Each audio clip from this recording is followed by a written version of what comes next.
اگر کسی کے ہاتھ پہ زخم ہو، کہاں ہو؟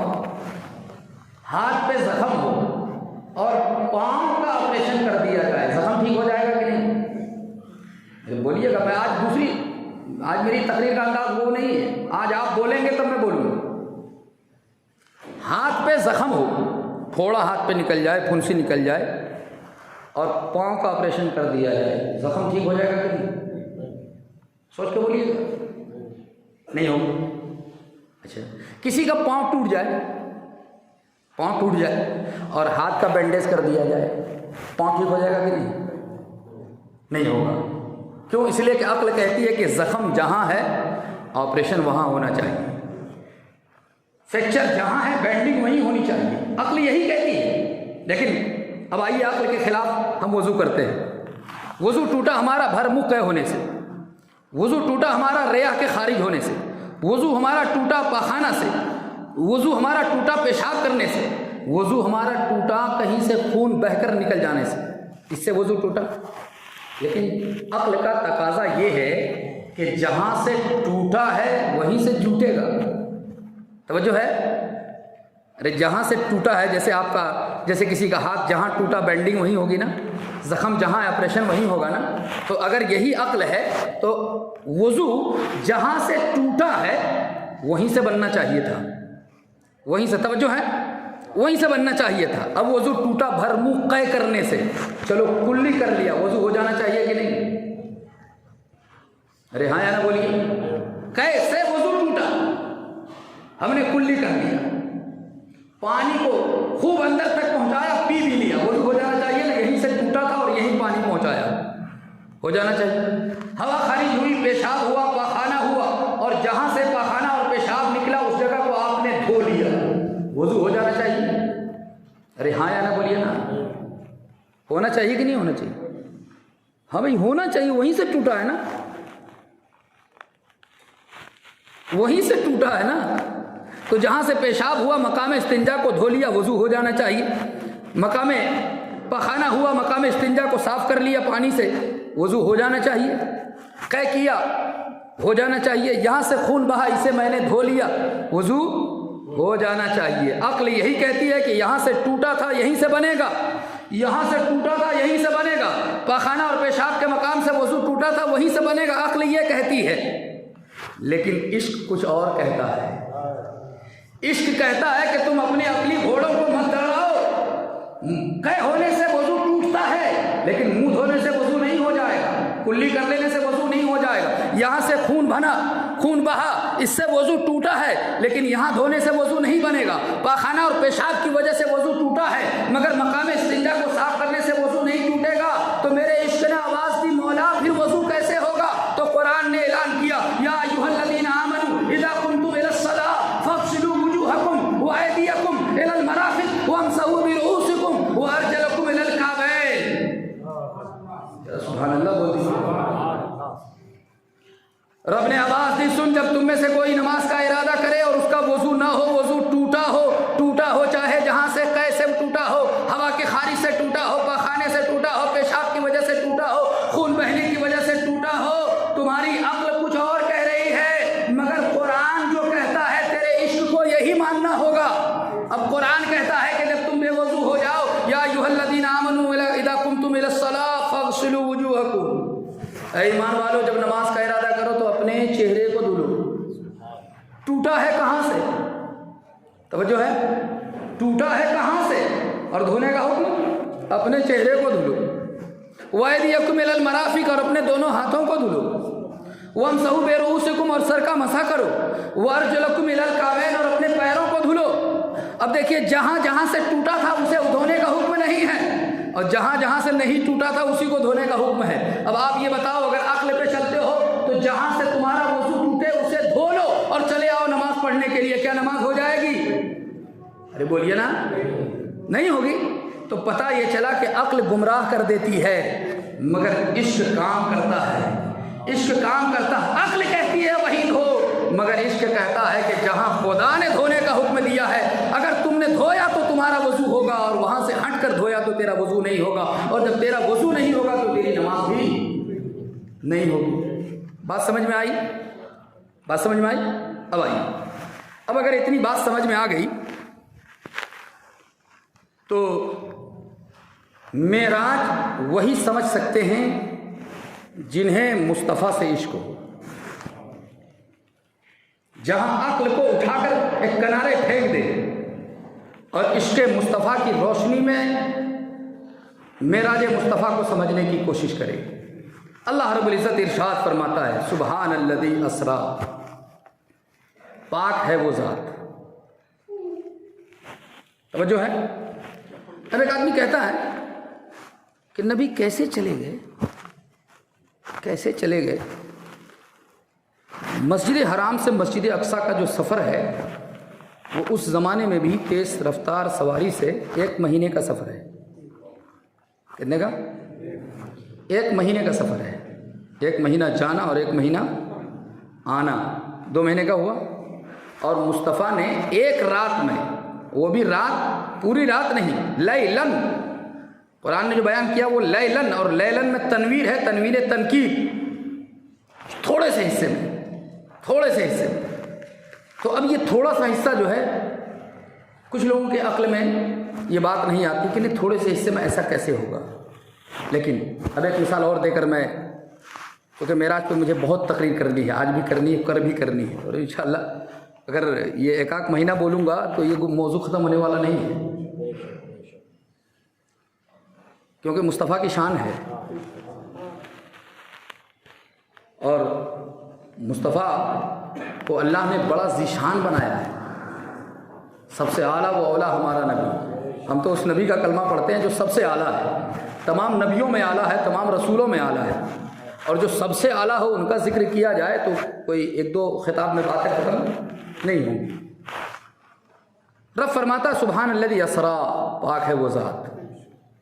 ایک آدمی اگر یہ کہے کہ میں روزانہ ہوائی جہاز سے سفر کرتا ہوں اور امریکہ جاتا ہوں، روز آ جاتا ہوں، امریکہ دور ہے، چلیے 16 گھنٹے کا راستہ ہے، میں عرب جاتا ہوں اور روز آ جاتا ہوں، میری طرح ایک مولوی اگر یہ کہے تو ہر آدمی یا تو اسے جھوٹ سمجھے گا، جھوٹ سمجھے گا کہ مولانا ہے 15-20 ہزار روپے کمانے والے لوگ ہر روز ہوائی جہاز سے سفر کریں، مکہ جائیں اور پھر مکے سے چلے آئیں، تو بات جھوٹ ہے، جھوٹ ہو سکتی ہے۔ لیکن ایک ہوائی جہاز کا مالک کہے کہ میں مولانا کو روزانہ لے جاتا ہوں، روزانہ لاتا ہوں، اس میں کیا جھوٹ ہے؟ اس میں کوئی حیرت ہے، کوئی تعجب ہے؟ میں خود سے کہوں تو ممکن ہے کہ کہیں کمی ہو، کہیں مبالغہ ہو، لیکن ایک ہوائی جہاز کا مالک کہے کہ میں روزانہ انہیں لے جاتا ہوں اور لے آتا ہوں تو کوئی تعجب ہے؟ نہیں۔ اب اگر آپ نے اسے سمجھ لیا تو میرے مصطفیٰ نے یہ نہیں کہا کہ میں خود سے گیا ہوں، میں خود سے گیا مسجد حرام، پھر مسجد حرام سے 7 آسمان، پھر عرش معلیٰ، پھر قرب خاص، میں خود سے گیا، یہ میرے مصطفیٰ نے کب کہا؟ کوئی دکھا دے، قرآن میں دکھا دے، حدیث میں دکھا دے کہ مصطفیٰ نے کہا ہو کہ میں گیا مسجد حرام سے مسجد اقصیٰ، پھر وہاں امامت کی، پھر وہاں سے پہلے آسمان، دوسرے آسمان، تیسرے آسمان، چوتھے آسمان، یہ ہر جگہ میں گیا، میرے مصطفیٰ نے کہا ہو؟ کہا ہی نہیں ہے۔ جب کہا ہی نہیں تو پھر مصطفیٰ کی معراج تو رب فرماتا ہے کہ میرے محبوب نے کب کہا ہے؟ یہ تو میں نے کہا ہے، سبحان الذی اسرا بعبدہ لیلا من المسجد الحرام، کہ پاک ہے وہ ذات جو لے گئی اپنے بندے کو، تو میں خدا اپنے محبوب کو لانے والا ہوں، اپنے محبوب کو۔ اگر میرا محبوب کہے تو تم جھوٹ پر محمول کر سکتے ہو، لیکن کیا ان اللہ علی کل شیء قدیر، کیا میں ہر چیز پر قادر نہیں؟ ارے قادر نہیں۔ اگر آپ کا ایمان اور آپ کی محبت بولتی ہے تو مصطفیٰ بھی جانے پر قادر ہے، مصطفیٰ بھی جانے پر، ارے بولیے نا، نہیں مانیں، نہیں مانیں گے، نہیں مانیں گے تو ایک بات اور سنیے، وہ شاید میں نے بیان بھی کیا، حضرت سلیمان علیہ السلام کا ایک خادم تھا، صحابی تھا، ان کا غلام تھا، جن کا نام حضرت آصف بن برخیہ تھا نا، اشارہ کر دوں تاکہ آپ سمجھیں، آصف بن برخیہ تھا۔ اور آصف بن برخیا دربار میں بیٹھے ہیں. حضرت سلیمان علیہ السلام نے ارشاد فرمایا کہ ملکہ سبا بلقیس میرے دربار میں حاضر ہونے والی ہے، لیکن اس کی حاضری سے پہلے کون ہے جو اس کا تخت میرے پاس حاضر کر دے؟ کون ہے جو اس کا تخت میرے پاس حاضر کر دے؟ تو قرآن کریم کے سورہ نمل میں جو اللہ رب العزت نے اس کہانی کو بیان فرمایا قال عفریت من الجن انا آتیک بہ قبل ان تقوم من مقامی. تو ایک جن نے کہا کہ اے سلیمان علیہ السلام ہم آپ کی بارگاہ میں حاضر کر دیں گے. کہا وقت کتنا لوگے؟ کہا کہ یہ مجلس برخاست ہونے سے پہلے یعنی دوپہر تک وہ مجلس چلتی تھی، اور دوپہر سے پہلے میں وہ بھی سفر 1 مہینے کا جانا 1 مہینے کا آنا ہے. تو قال عفریت من الجن جن میں سے ایک نے کہا کہ میں اسے حاضر کر دوں گا، لیکن وقت کتنا لگے گا؟ ابھی سے لے کر دوپہر، صبح سے لے کر دوپہر کا وقت. حضرت سلیمان علیہ السلام فرماتے ہیں کہ نہیں، یہ بہت وقت ہے، یہ بہت زیادہ ہے، اس سے کم میں کوئی ہے لا دے. تو قرآن کریم نے بیان فرمایا قال الذی عنده علم من الکتاب انا آتیک بہ قبل ان یرتد الیک طرفک. ذرا سبحان اللہ بولیے. تو حضرت سلیمان علیہ السلام کی بارگاہ میں بیٹھا حضرت سلیمان کا ایک غلام، ایک صحابی جسے قرآن کا نہیں زبور کا تھوڑا سا علم تھا، قرآن کا نہیں زبور کا. عنده علم من الکتاب، جن کے پاس کتاب کا کچھ علم تھا، انہوں نے کیا کہا؟ قال انا آتیک، کہا اے اللہ کے نبی میں لاؤں گا. کہا وقت کتنا لوگے؟ تو کہا قبل ان یرتد الیک طرفک، قبل ان یرتد الیک طرفک، ابھی آپ پلک جھپک بھی نہیں پائیں گے کہ میں تختہ بلقیس آپ کی بارگاہ میں حاضر کروں گا. یہ نہیں کہا کہ پلک جھپکنے کے بعد، قبل ان یرتد الیک طرفک، ابھی آپ کا پلک بند ہو اور بند ہونے کے بعد کھلے بھی نہیں کہ میں حاضر کر دوں گا. اور یہ کہا حضرت سلیمان علیہ السلام نے اجازت دی، اور جب آنکھ کھلی تو تخت بلقیس سامنے تھا، تخت بلقیس سامنے تھا. حضرت سلیمان علیہ السلام پکار اٹھے ھذا من فضل ربی، یہ میرے رب کا فضل ہے، یہ میرے رب کا فضل ہے. ایک غلام کی یہ طاقت ہے، سلیمان علیہ السلام کے غلام کی، صحابی کی یہ طاقت ہے، جس کے پاس زبور کا تھوڑا سا علم ہے، اس کی روحانیت اور اس کی طاقت کا یہ عالم ہے کہ وہ پلک جھپکنے سے پہلے سبا سے تخت بلقیس جو 60 گز لمبا اور 40 گز چوڑا، اتنا لمبا اور 7 کمروں میں بند، اسے پلک جھپکنے سے پہلے جب سلیمان علیہ السلام کا غلام حاضر کر سکتا ہے. اب اگر آپ نے اسے سمجھ لیا ہو تو جو مسجد اقصی میں سلیمان کا بھی امام ہو،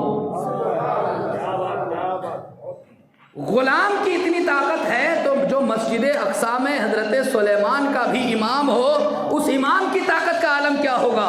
اسی لیے تو فرماتے ہیں جب ان کے گدا بھر دیتے ہیں شاہان زمانہ کی جھولی، محتاج کا جب یہ عالم ہے، مختار کا عالم کیا ہوگا. لیکن افسوس کی بات یہ ہے کہ کچھ کلمہ پڑھنے والے حضرت سلیمان علیہ السلام کے غلام کی اس طاقت کو تسلیم کریں گے، مگر مصطفیٰ کی اس طاقت کو تسلیم کرنے کے لیے تیار نہیں ہے. کیوں؟ اس لیے کہ وہ مصطفیٰ کو اپنی طرح سمجھتا ہے، اور ہم مصطفیٰ کو اپنی طرح نہیں بلکہ خدا کے بعد سب سے افضل و اعلیٰ سمجھتے ہیں. اور ہیں بھی وہ یا صاحب الجمال و یا سید البشر من وجهک المنیر لقد نور القمر لا يمکن الثناء کما کان حقہ بعد از خدا بزرگ تو ہی قصہ مختصر. یا رسول اللہ آپ کی ذات خدا کے بعد سب سے بڑی ذات ہے، سب سے اعلیٰ ذات ہے، سب سے عرفہ ذات ہے، سب سے بلند ذات ہے. ہم مصطفیٰ کو اپنی طرح نہیں سمجھتے، اور نہ ہم مصطفیٰ کی طرح ہیں، نہ مصطفیٰ نے ہمیں اپنی طرح سمجھا ہے کہ نہیں. تو اگر دماغ سے یہ بات نکال دیں کہ مصطفیٰ بڑے اعلیٰ ہیں تو ہر بات سمجھنے کو عقل قبول کرے گی، دل تسلیم کرے گا. بات سمجھ میں آ گئی. اب اگر حضرت سلیمان علیہ السلام کے ایک صحابی کی ایسی طاقت ہے تو کیا میرے مصطفیٰ کی طاقت نہیں ہو سکتی ہے کہ پلک جھپکنے سے پہلے 7 آسمان کا سیر کر کے مسجد حرام سے مسجد اقصیٰ کا سفر کر کے مصطفیٰ حاضر ہو جائیں؟ ہو سکتا ہے کہ نہیں ہو سکتا؟ وقت کم ہے، ایک بات اور عرض کروں. مصطفیٰ نے اس کا دعویٰ نہیں کیا، یہ دعویٰ خدا کا ہے، دعویٰ خدا کا ہے. سبحان الذی اسرا بعبدہ، وہ پاک ہے، ہر عجز سے پاک ہے، ہر مجبوری سے پاک ہے، ہر عیب سے پاک ہے، ہر نقص سے پاک ہے۔ کون پاک ہے؟ تو فرماتا وہ جو اپنے بندے کو لے گیا، جو اپنے خاص بندے کو لے گیا، اور وہ ذات اللہ کی ذات ہے۔ وہ ذات، ارے بولیے نا، وہ ذات اللہ کی ذات ہے۔ تو مصطفیٰ اگر خود کہیں تو چلو عقل مانے یا نہ مانے، لیکن خدا کہہ رہا کہ میں لے گیا ہوں، تو آپ یہاں مصطفیٰ کو مجبور نہیں کر رہے ہیں، خدا کو مجبور سمجھ رہے ہیں۔ کیوں؟ اللہ ہر چیز پر قادر ہے کہ نہیں؟ ارے ہر چیز پر قادر ہے کہ نہیں؟ وہ پانی سے جانوروں کی، جانداروں کی تخلیق فرما دیتا ہے۔ ارے ہم اور آپ کیا ہیں؟ ماں باپ کے ایک قطرے ناپاک سے ہم اور آپ بنے، جو بے جان کو جان عطا فرما دیتا ہے، جو مرنے کے بعد زندہ ہونے کو زندہ فرمائے گا۔ کیا وہ اس چیز پر قادر نہیں ہے کہ وہ اپنے محبوب کو اپنے دیدار کے لیے آن کے آن میں بلا دے اور وقت کو لمبا کر دے؟ نہیں سمجھ میں آئے؟ چلیے، بریلی کے ایک امام نے ایک شعر کہا ہے، ایک شعر کہا ہے، شاید میں اسے سمجھا دوں آپ کو۔ اعلیٰ حضرت فرماتے ہیں عرش کی عقل دنگ ہے، چرخے پہ آسمان ہے۔ عرش کی عقل دنگ ہے، چرخے پہ آسمان ہے، جانے مراد اب کدھر، ہائے تیرا مکان ہے، ہائے تیرا۔ اور اعلیٰ حضرت فرماتے ہیں کہ وہ جو نہ تھے، وہ جو نہ تھے تو کچھ نہ تھا، اور وہ جو نہ ہوں، کون؟ مصطفیٰ۔ جب تک مصطفیٰ نہیں تھے کچھ نہیں تھا، اور وہ جو نہ ہو تو کچھ نہ ہو، جان ہے وہ جہان کی، جان ہے تو جہان ہے، جان ہے۔ یہ اعلیٰ حضرت کی شاعری ہے، میری طرح کم پڑھا لکھا مولوی نہیں سمجھ سکتا، تو عوام کی بات کیا ہے؟ یہ اعلیٰ حضرت کی شاعری ہے۔ فرماتے ہیں جان ہے وہ جہان کی، جان ہے تو جہان ہے۔ اب مصطفیٰ کو جہان کی جان بتایا ہے۔ کیا بتایا؟ جہان کی، یعنی میرے مصطفیٰ جب نہ تھے تو کچھ نہیں تھا، تھا کیوں نہیں تھا؟ سب سے بعد میں آیا آپ، سب سے 1,24,000 پیغمبر آ گئے تب آپ آئے۔ آسمان بھی تھا، زمین بھی تھا، کائنات بھی تھی، سب کچھ تھا، لیکن مراد یہ نہیں ہے۔ مراد ہے مصطفیٰ کی وہ حدیث، اول ما خلق اللہ نوری وکل خلائق من نوری وانا من نور اللہ۔ اللہ نے سب سے پہلے میرے نور کو پیدا کیا ہے اور میرے نور سے پوری کائنات کی تخلیق کی ہے۔ یہ نور مصطفیٰ ہے جو سب سے پہلے ہے، سب سے پہلے ہے۔ اور نور مصطفیٰ صرف نور نہیں، بلکہ نور مصطفیٰ تو شان نبوت لیے جلوہ گر تھا، شان نبوت لیے، یعنی نبی تھے آپ، نبی تھے۔ اور یہ بات کوئی میں اپنی طرف سے نہیں، میرے مصطفیٰ فرماتے ہیں کنت نبی و آدم بین الماء والتین، میں اس وقت بھی نبی تھا جب آدم پانی اور مٹی کے درمیان تھے، یعنی بھی آدمی کا وجود نہیں ہوا، آدم کی تخلیق نہیں ہوئی، اور مصطفیٰ فرماتے کہ میں اس وقت بھی نبی تھا۔ تو سب سے پہلے اللہ نے میرے مصطفیٰ کے نور کو پیدا کیا، وَكُلَّ خَلَائِقٍ مِّن نُورِي، اور پھر پوری کائنات کو، پوری آسمان و زمین، شجر و حجر، بحر و بر، برگ و ثمر، خشک و تر، جن و بشر، شجر و حجر، یہ سب مصطفیٰ کے نور سے۔ تو جب تک مصطفیٰ نہیں تھے نہ آسمان تھا، جب تک مصطفیٰ نہیں تھے۔ یہ بات عقل میں آتی کہ نہیں، یا نہیں مانیں گے آپ؟ نہیں مانیں گے تو حضرت ابو ہریرہ کی ایک روایت یاد آئی پھر۔ حضرت ابو ہریرہ نے پوچھا یا رسول، حضرت جابر نے پوچھا یا رسول اللہ، اللہ نے سب سے پہلے کس چیز کو پیدا فرمایا؟ کس چیز کو پیدا فرمایا؟ تو میرے مصطفیٰ نے فرمایا یا جابر ان اللہ تعالی قد خلق قبل الاشیاء نور نبیک ولم یکن فی ذلک الوقت لہ ولا قلم ولا شمس ولا نار ولا شجر ولا حجر ولا جن ولا بشر۔ سبحان اللہ بولو۔ میرے آقا فرماتے ہیں جابر، اللہ نے سب سے پہلے کائنات کی ہر چیز سے پہلے اللہ نے تیرے نبی کے نور کو پیدا کیا، تیرے نبی کو۔ پوچھا یا رسول اللہ وہ کب؟ کہا کب بھی مت پوچھو، کب بھی مت پوچھو، کیونکہ کب اور جب کے لیے وقت چاہیے۔ کب اور جب کے لیے، ارے جب آپ سے پوچھیں کب تو آپ کہیے گا صبح، شام،